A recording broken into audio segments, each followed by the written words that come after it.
On the roof of the Sure-E Corporation. A girl was standing on the edge of a building. She was facing her ex-boyfriend with her new girlfriend. This poor girl cried and asked her boyfriend why he lied to her. Her ex-boyfriend snidely replied, because she was stupid. He started comparing her to his new girlfriend and saying that Anna was so much better than her. Well, the girl didn't understand why that happened. She was very depressed and upset. Her boyfriend didn't want to waste any more time on her and said that he had an appointment, so if she had nothing more to say, he would go have fun. But the girl still had more to ask the man.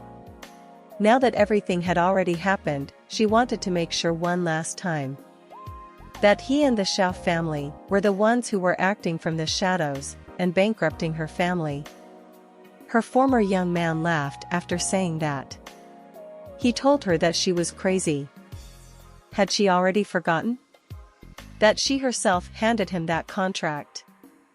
After saying that, Huang threw a knife at those guys and shouted that none of them would come back alive today. When they saw the knife, they immediately started making excuses, not saying that if she killed them, she would go to jail and nothing good would come of it. The girl responded by saying that she locked the door when they went up on the roof. She didn't care, she was the only one left in the family. And after she kills him, she wanted to commit suicide. But all of a sudden, there was a sudden lightning strike, and from under her feet, some strange substance dragged her down. And when she woke up, she saw many unfamiliar faces looking down at her. A girl and a man were discussing her image. They thought she was dressed like that because she was from another country. And the man who was looking at her glasses said it was horrible. When she started to get up, she thought she was dead. She didn't realize where she was. When she got to her feet, she was touched from behind by a man. He thought it was a brothel girl and he wanted to pay her money to spend the evening with her. But Huang was not so simple. She took out a knife and put it to her throat and said, if he doesn't want to die, he should take his dirty hands off her. Suddenly there was some noise outside. It was the guards who were patrolling the city. They were telling people to get out of the way, as they were patrolling the streets and catching a wanted criminal. When one of the guards saw Huang, she seemed a little suspicious.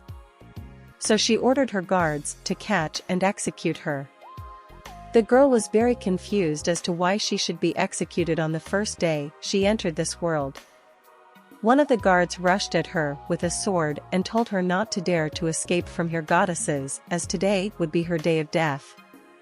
But the girl didn't want such a quick death, so she started running away from them. She was also very indignant. She thought they were a very ruthless people because they ordered to kill a person who didn't say a word. The girl had to survive at all costs to fulfill her revenge. She ran into some alleyway to get away from the guards as fast as possible. As she was running, she didn't notice and accidentally crashed into a man.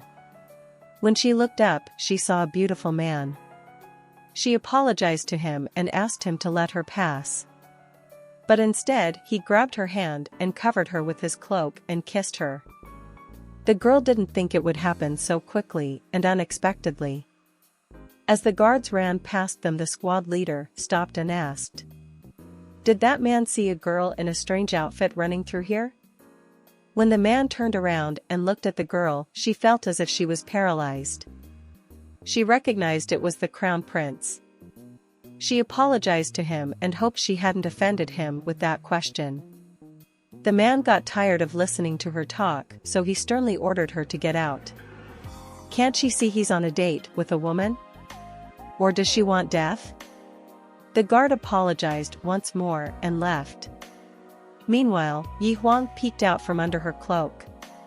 The heir asked her, "Why is the goddess palace after her?" But suddenly, the girl just ran away from him. All he could do was look in the direction she was running. Some time later, we see Huang running to some abandoned, ruined building. She hid in this building and thought that no one would find her here. While she sat there, she pondered, and life in the past world.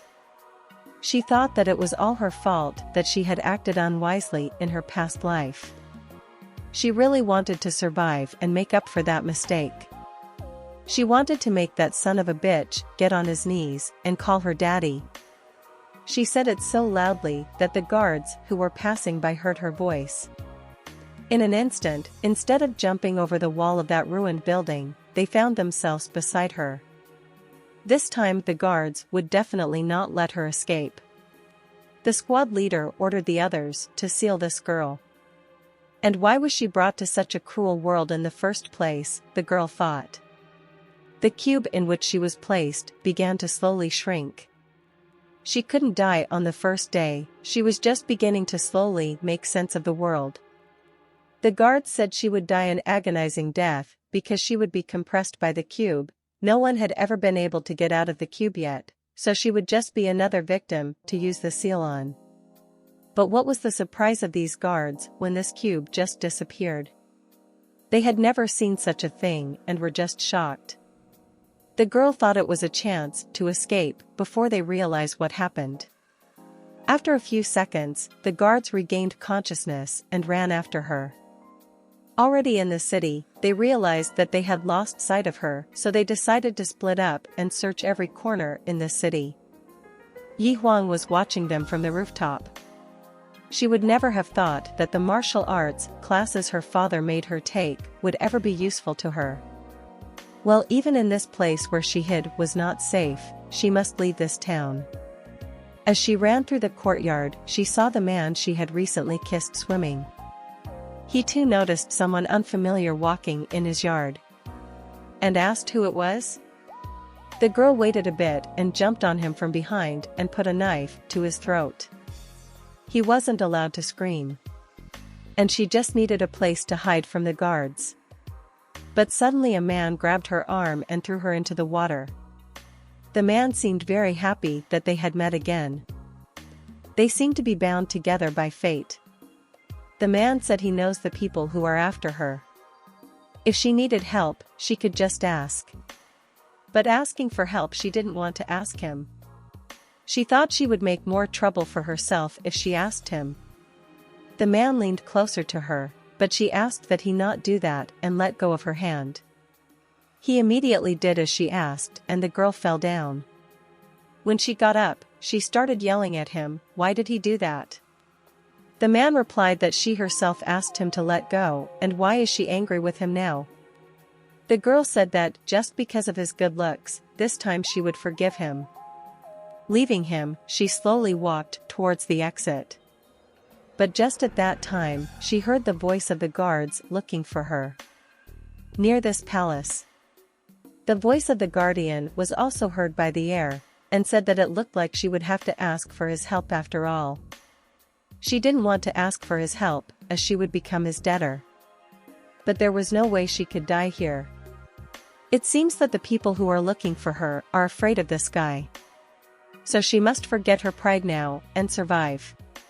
So she went up to him and said that if he wants to help her so badly, then she wants to use his body. The girl threw herself into his arms, and just at that moment the guards of the goddess palace entered their courtyard. As soon as they saw him, they apologized once more. They didn't know that the crown prince was here. So they will leave this place right away. When they left, the girl and the men were left alone. This was the second time he had helped her. How was she going to thank him? But the girl didn't know how she could thank him. But after a little thought, she decided that she would tell the prince something interesting. And then the prince tuned in to hear her story. The first time he saved her from trouble, she dared to check out his body. She thought he had a pale complexion, as if he had chills, so it seemed he had chronic undersleep, he needed more sleep. Basically didn't understand what she was talking about. But the girl went on. Little or no sleep can lead to hair loss and impotence. She taught the prince. Having said that, she ran away from him again. When she was out of sight, two of the prince's servants appeared in front of him as if out of nowhere. They greeted their prince, but he was still unhappy with their behavior. He asked them what had they seen that was so funny? What made them laugh so loudly? But even at this one? His guards started laughing. This did not please the prince, and so he said that if next time they couldn't contain themselves, he would make them laugh until next year. Meanwhile, Huang was running around the palace grounds. She saw someone's kimonos drying there. She took one for herself. She said that she would just borrow this garment for a while, she would definitely return it later. When she put on the cloak, she saw a beast standing on a barrel, doing something. She wondered what it was and what it was doing. When she got closer, she realized it was a penguin, but where did it come from? Was it trying to steal something? Then he saw that he was peeking at the woman who was about to take a bath. She could not tolerate such birds. Such birds were better kept in the park, behind the aviary. With these words, she hit him on the head. The noise was heard by the girl who was in the bathroom. And to avoid being found, they ran away.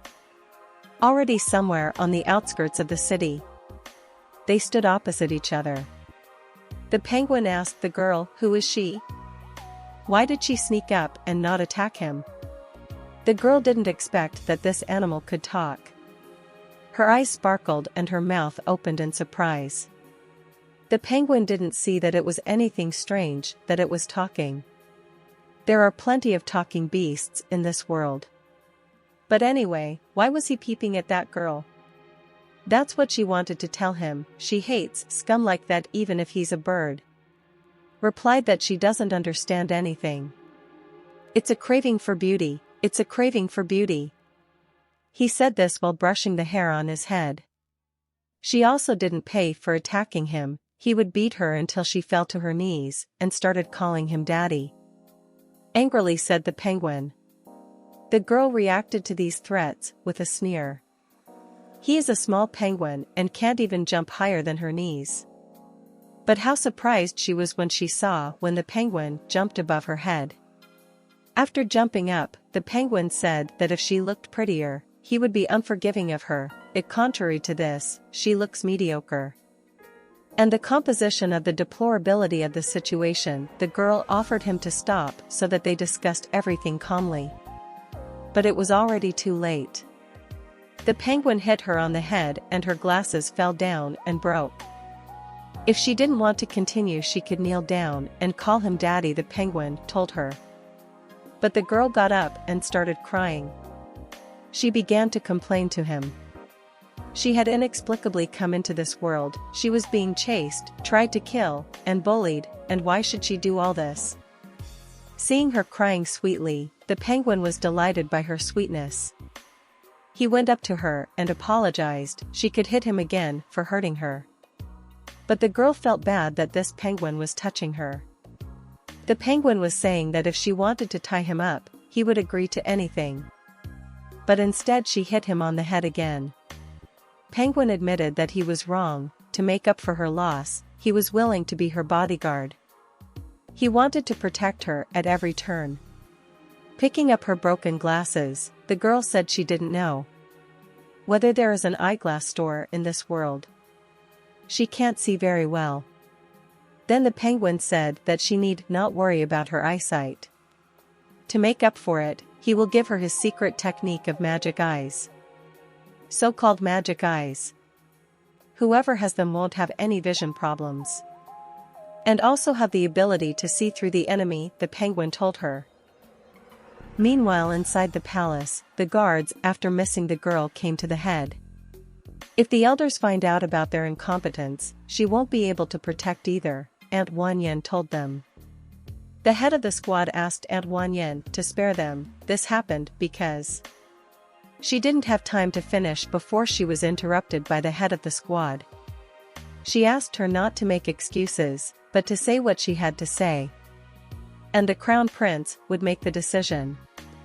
The princess, who was sitting with a curtain to prevent the servants from seeing her face, intervened in their conversation. She said to Aunt Wanyan, "Don't scare them." The head of the troop turned to Her Highness. She said that they had failed to apprehend the criminal because every time Prince Hoshichi stood in their way. These words angered Her Highness. She turned to the squad leader. How dare she insult the prince with her words? Does she realize the gravity of her sin?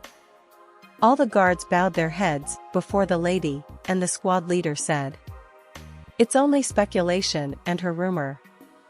And the services are for the good of the empire, they will not dare to slander the princes." Wang Yan'ant intervened in the conversation. She said that she would send people to deal with this matter. And she would not disappoint Her Highness's expectations. "So be it," said the girl. She will leave it up to her.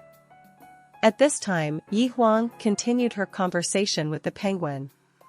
She asked him if his technique could cure myopia like hers. The penguin even seemed to be offended by such a question. He said that he would teach her this eye technique but she must promise him something. The girl immediately thought that he wanted to trade his technique for her body. But the penguin replied that he was not at all as perverted as she thought. He still didn't know her name, so the girl replied that her name was Huang. At this time, two men approached them from behind. Apparently, this penguin owed them money. One of them asked the penguin what he was doing here, since he owed them money. Does he still have time for some girls? When one of them picked up this penguin, he started making excuses that he had a hottie ready for them, pointing his finger at a girl he'd recently met. The two men looked at the girl and said that her face is good, but her ass is too small to sell her for a good price. So she's worth 300 coins at most. They would reluctantly accept that payment as a small reprieve for a long time. Then they turned to the penguin. He still owed them 1,000 coins. The black market would give a lot of coins for it, so he better hurry up. Huang intervened in the conversation. She was unhappy. She was only getting 300 coins for her. Did the two of them even see themselves? They looked like typical rabble. One of the men drew his sword and addressed the girl. This lady seems to have a sharp tongue. Well, once she enters his house, she'll be ready to call him daddy all night. Turning around, he ordered his boys to tie up this girl and the penguin. If they resisted, they could beat them until those two gave up. Well, when he saw that all his men had been defeated, he was horrified. He saw some man in a mask. In a second, that man found himself beside him. The man, who had a huge saber in his hands, turned to him. Who is he that dares to attack his men? The man who was suddenly here didn't even listen to him. He defeated the bully with one blow, and went to the girl. He asked her to come with him. He said she didn't have to be afraid of him, but instead he would protect her from all threats. She'd like to believe him, but who the hell knows who he is? Does he really think she's the dumbest girl who would believe him from the first meeting? Then he said with a snide expression on his face that he could send her back to his world. In that case, would she go with him? But even after those words, the girl didn't trust him and asked why she could trust him. After he felled some trees with one wave of his hand, she said that let's say she believes him. Of course he'd have conditions.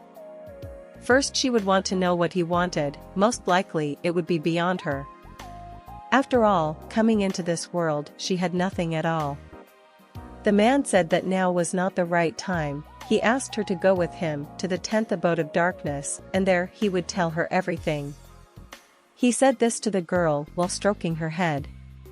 The girl replied that she had to think about it for a while. Running away from him will not work. He is too strong. He is a talented man, and he is also kind to her. He really protected her from those bandits. Besides, if she goes into the hands of those crazy guards from the Palace of Goddesses, she will definitely die. It seems like she should take the risk. After comparing all the facts, she agreed to go with him. But first she wanted to clear a few things up. It's an equal deal between them if he doesn't send her back to her world when this is over.